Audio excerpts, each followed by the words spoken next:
What's guys, fantastic week so far. Once again, bringing us more video. Been looking at every single race in the Tau Empire. I know we watched a little bit of stuff about the Tau semi recently, and then just a little more curious about like how diverse the Tau is, because of course they accept not just the races that they deem useful, but also just every race in their own right, for the greater good. They're not really too picky unless it's like the orcs. If I remember right, didn't go too well. I assume we'll probably cover in this video because why not? Because who doesn't love orcs? But I'm definitely excited for it though, because Mage Code does a great job of taking a lot of lore and make it to an easy to understand format. If there is some stuff that is left out, please let me know, and I can always go back and try to find our video to go more in depth about that stuff that's missing, because I know that we're gonna skip over quite a bit. Because if I know Warhammer there's a shit ton of lore, and the Tau definitely has a shit ton of factions, different races inside of their empire. So, but like always, please check out the original video in the description. Make sure to show them some love. If you guys enjoy my content and your reactions, please don't forget to like and subscribe. Let's get to it. Hey guys and gal, if there was some theme in 40k that your teacher would probably make you do an assignment on, it would be xenophobia. The Imperium hates all non-humans. Oh, jeez, I got the hiccups, the man. Elder think all non-Elder are a bunch of monkeys, and don't even get me started on the Necrons' opinion of everyone, including other Necrons. But the Tau go against this mold, choosing to have a very inclusive empire that gives every Xeno race the chance to join. Hell, they even try to recruit the Orcs at the start, something they now consider to be a mistake. But that No begs shit. the question, what races are... Okay, I can't do these fucking hiccups. Yeah, dude, you just want the orcs. So would you guys like to join our faction? Orcs just like turn slowly at them as they slowly pick up their guns and knives. Okay, these fucking hiccups. Oh.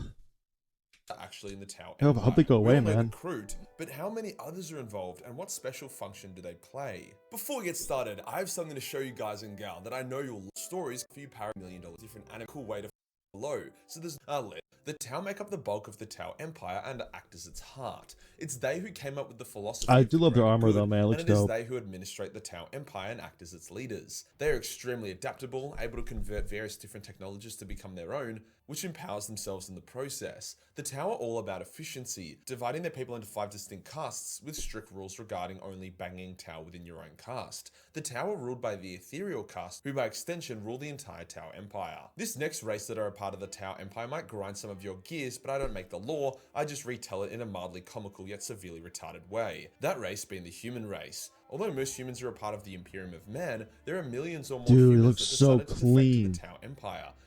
Listen, I know the Imperium Guardsmen have some dope armor, and they look really good in it, but that looks really fucking cool.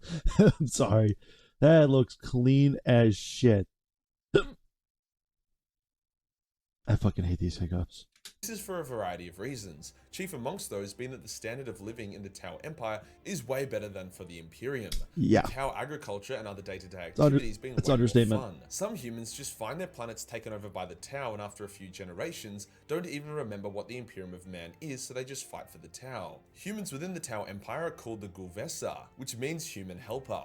Amazingly, the Tau actually allow humans to have freedom of religion, with many Tau humans still worshipping the god Emperor. This has created a bit of a conflict, however, as the humans within the Tau Empire also find themselves worshipping the greater good, not as a concept, but as a god, which has then caused a new warp entity to be born, a Tau god. As this is seen as a huge no-no by some of the Tau, there is a small but ruthless population of Tau that actively hunt and kill their Gulvesa allies. Now onto the Kroot. The Kroot are kind of funny. On one hand, they are sort of cute and wholesome, but on the other hand, they are terrifying as they eat their enemies in order to force their own evolution. The Kroot are one of the greatest assets in the Tau Empire, as they make up for many of the Tau's shortcomings. Kroot are great in short-range combat, they excel in scouting and tracking, and they can inflict massive morale damage against their enemies. Some of the most effective Tau fighting forces involve a Kroot vanguard, supported by Tau long-range weaponry. The Kroot joined the Tau after the Tau... Dude, do they kind of look like? They look like jackals from Halo.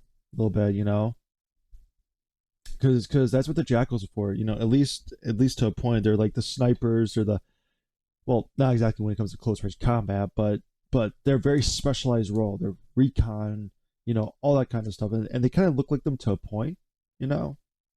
Interesting. Tau saved their homeworld from an orc invasion.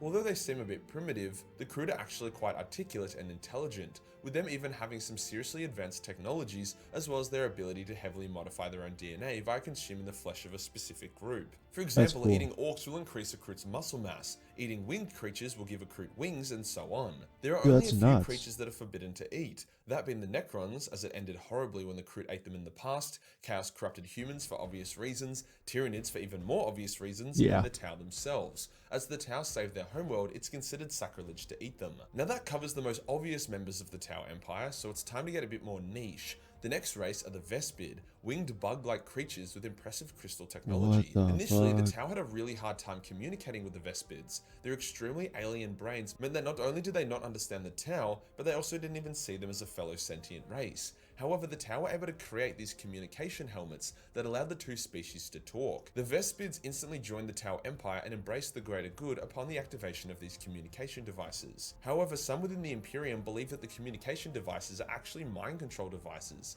the Tau using them to control the Vespids and force them to join the Tau Empire. This is further backed up by the fact that the Vespids are extremely loyal to their leaders and will follow their commands without question. So the Tau only need to give the Vespid commanders these communication helmets, and the rest of the Vespids will just do what they say. The Vespids make fantastic skirmishers, able to fly in, shoot, or slash with claws before then flying out. Next up we have the Demiurge, who are thought to be this minor race similar to the Squats, but recently we have learned that they're actually part of the Leagues of Votan, as one of their sub-factions. The Demiurge are extremely advanced, and were actually responsible for the Tau acquiring ion technology.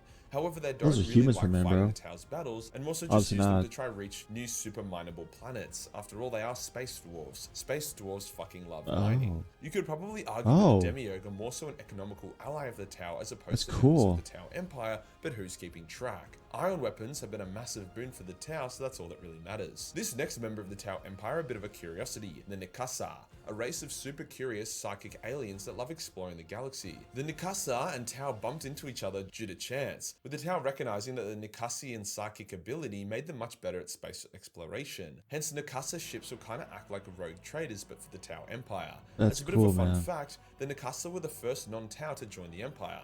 Also, I don't know what you're picturing for them, but they're basically just giant floating bears. Now we start to get into the less known and detailed Tau Empire more of a wolf members. at first. The Anthrazods were a pretty stupid species that the Tau annexed and kind of enslaved during their first sphere expansion. The Tau didn't really know what to do with them, so they just got them to mine asteroids, something they ended up being quite good at. The Brakua were a race of tiny multi-limbed crab-like Xenos. They were extremely dexterous and intelligent, so the Tau assigned them to create microplasma generators, which the little crab dudes were fantastic at doing. Next up are the Charpactin, who are these sentient mushroom people, but not like the orcs. They communicate via cum blasting you with bursts of ultraviolet color. However, as we cannot see ultraviolet, I would really love to know how the fuck that works. Maybe the Tau can. If a Charpactin wants to, they can actually use their ultraviolet strobing to subdue and calm down living beings, kind of like hypnosis. The Ethereals use the Charpactin to help maintain the loyalty of the Fire Warriors in the Tau Empire.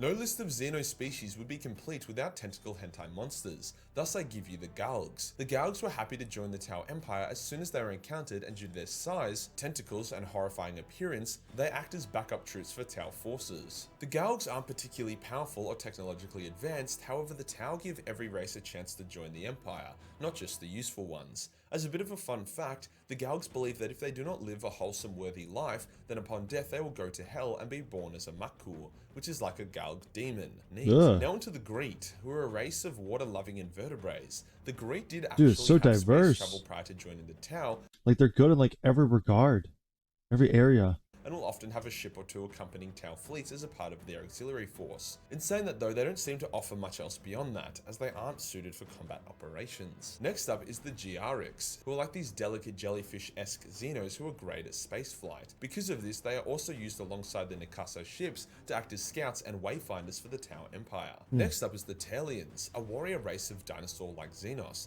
They used to be a part of a large empire, but have had their cheeks clapped extremely hard. First by the Imperium during the Great Crusade, then by Space Marine chapters in the modern Imperium, but more recently, High Fleet Moloch swept past their homeworlds. Had a hard time, man. meaning that the only still living Talarians are those that are within the Tau Empire. Needless to say, they are not very stoked about humans or just life in general. Can't say I blame them. The I don't blame them either, Morrillian are man. a race of warriors who serve alongside the The Tau cheeks clap at Empire, but Imperium have for also been known years. to be hired by the Alpha Legion as well. They are considered to be intelligent, powerful warriors who are used against Space Marines as opposed to just guardsmen. As a bit of a grim fun fact, Morrillian children have... They're used against Space Marines. Interesting. Like, are they just like really good at combat, or they have some special abilities or some shit? Weird. Very soft flesh that the Dark Elder are known to be huge fans of for making robes with. The Austrians Council is another member of the Talisman. As a bit of a grim fun fact, Morrillian children have very soft flesh that the Dark Elder are known to be huge fans of for making robes with. The Austrians Council is another member of the Tau Empire. Of course it's Dark Eldar, dude. Of course, why not, right? The winged discs. The Vorg are a peaceful yet massive and extremely powerful sentient creature. However, if you piss them off, they will have no issue stomping on your balls and are known to overcome and destroy super heavy combat walkers. Now we have the they're taking them on, right? race of chitin-covered, multi-armed Xenos who sound suspiciously like the Tyranids. Invincible? Wait, what? Okay. But they aren't, but they sound like it. There are many other Tau Empire races, like the Herenian, Domati, Rangon, Poltroon, Fossiab, Balburi, Yabi Yabi, and so on. I definitely ruined all those pronunciations, but they are so devoid of lore that there is literally nothing to say about them, nor is there any artwork of them I can use. I mean, fuck, I can't even use Midjourney to make an AI version of them because there's no description of what they look like. The point is, there is a shitload of Xenos within the Tau Empire, more than you would think, and if people don't get their shit together soon, the Tau Empire is going to steamroll everyone's tits. If you enjoyed the video and you want to support the channel, so many different Patreon factions, is the bro. place to be. That was a really good video, man. I did not know they had that many.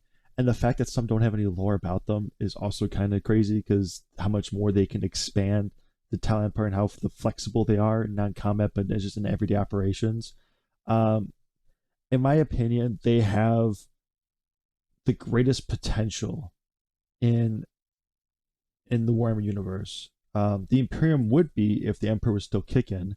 Well, he's still kicking, but like not a, flesh and bone creature on a throne.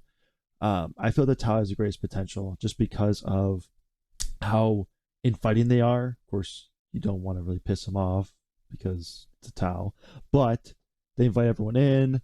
You join their empire and et cetera, and it just allows for more diversity in everything. Not just operations, but like how they did certain races do asteroid mining, some do this, some do that, and also in combat as well. I just don't think the Imperium could hang on if the Tau grew to a certain extent. I don't see how they're really going to win. Because, yeah, they have the Space Marines, but once that gets depleted, because even if they lose X amount of Space Marines per battle, which may not be a lot, it adds up quickly, But, I don't know. That's a thought for another time. But, again, I hope you guys enjoyed the video. Like always, please check them out in the description. Show them some love. If you guys enjoy my content, if you guys enjoy my reactions, please don't forget to like and subscribe. I'll see you guys in the next one. Take it easy.